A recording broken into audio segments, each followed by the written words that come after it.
Welcome to the YouTube channel of Shet Vidya Mandir English High School.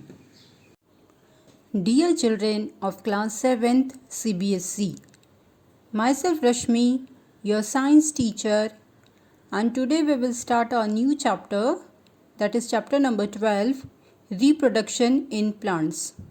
Children, this is the first part of the chapter and we will be completing this chapter in 6 parts. Children, in this first part of the chapter, we will be studying about the reproduction, modes of reproduction, asexual reproduction, and the sexual reproduction. Reproduction. In a very simple language, children, reproduction means the production of a new individual of its own kind. The process by which new individuals are produced is known as reproduction.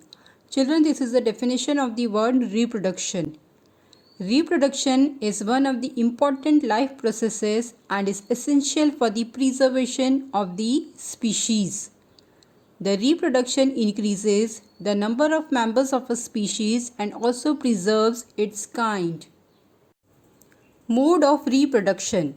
Most plants have roots, stems and leaves, which generally do not participate in the reproduction and are called as vegetative parts of the plants. It means roots, stems and leaves are the vegetative parts of the plants.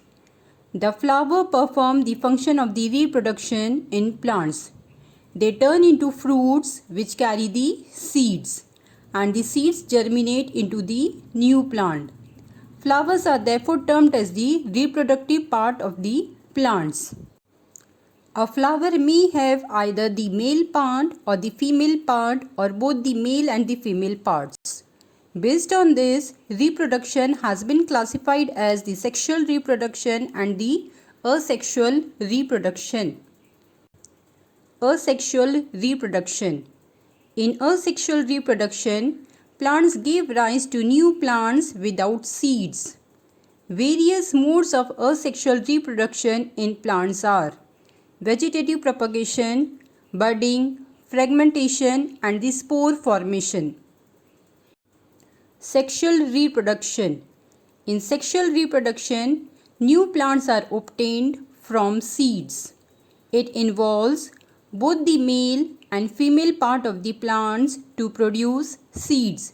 Now children, in the detail we will study in the next part.